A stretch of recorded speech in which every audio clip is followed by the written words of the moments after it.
Como posso vencer a tentação? As Escrituras nos dizem que todos nós enfrentamos tentações.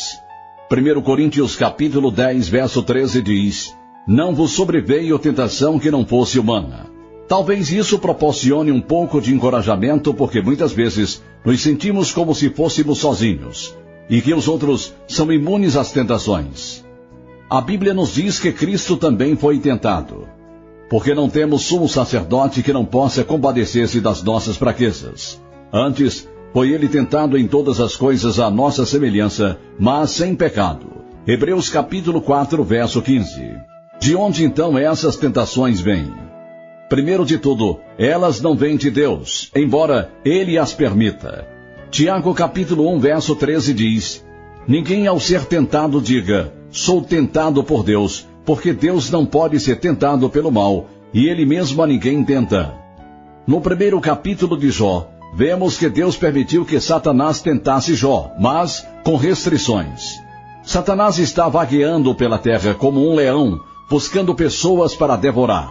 1 Pedro capítulo 5, verso 8. O versículo 9 nos diz para resisti-lo, sabendo que outros cristãos também estão sendo atingidos por seus ataques.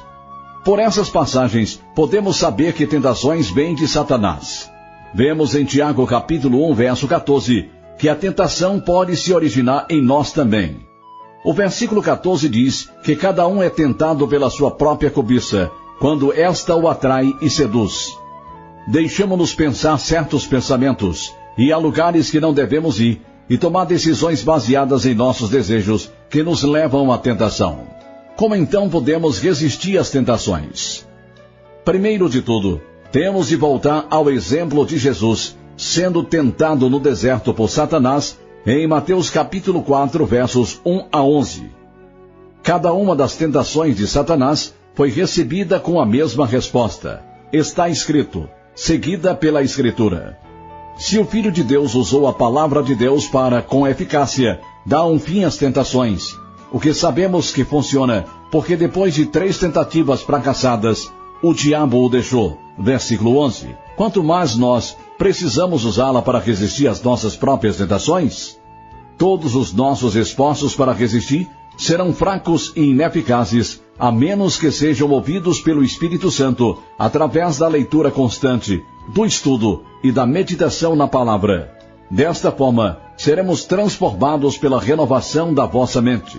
Romanos capítulo 12, verso 2. Não há nenhuma outra arma contra a tentação, exceto a espada do Espírito, que é a palavra de Deus. Efésios capítulo 6, verso 17. Colossenses capítulo 3, verso 2 diz: Pensai nas coisas lá do alto, não nas que são aqui da terra. Se as nossas mentes estiverem cheias com os mais recentes programas de TV, música e todo o resto que a cultura tem para oferecer, seremos bombardeados com mensagens e imagens que inevitavelmente levam a paixões pecaminosas.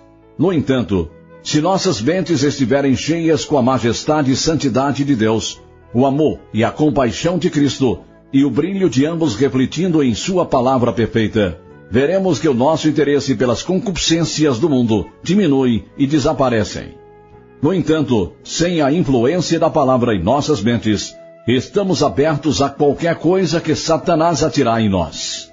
Aqui então, é o único meio para guardar nossos corações e mentes, a fim de manter as pontes da tentação longe de nós. Lembre-se das palavras de Cristo a seus discípulos no jardim, na noite em que foi traído. Vigiai e orai, para que não entreis em tentação. O espírito, na verdade, está pronto, mas a carne é fraca. Mateus capítulo 26, versículo 41. A maioria dos cristãos não iria querer abertamente pular em pecado, mas não podemos resistir cair nele, porque a nossa carne não é forte o suficiente para resistir. Nós nos colocamos em situações ou preenchemos nossas mentes com paixões sensuais, e isso nos leva a pecar. Precisamos renovar o nosso pensamento, como nos é dito em Romanos capítulo 12, versos 1 e 2.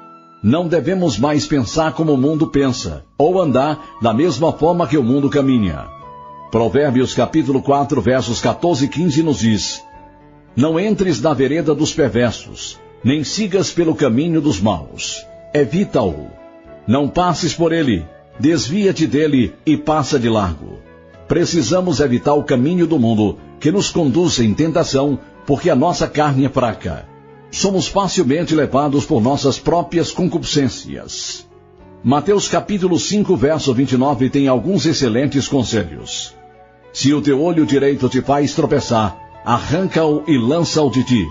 Pois te convém que se perca um dos teus membros, e não seja todo o teu corpo lançado no inferno. Isso soa grave. O pecado é grave. Jesus não está dizendo que nós, literalmente, precisamos remover parte do corpo. Cortar o olho é uma medida drástica, e Jesus está nos ensinando que, se necessário, uma medida drástica deve ser tomada para evitar o pecado.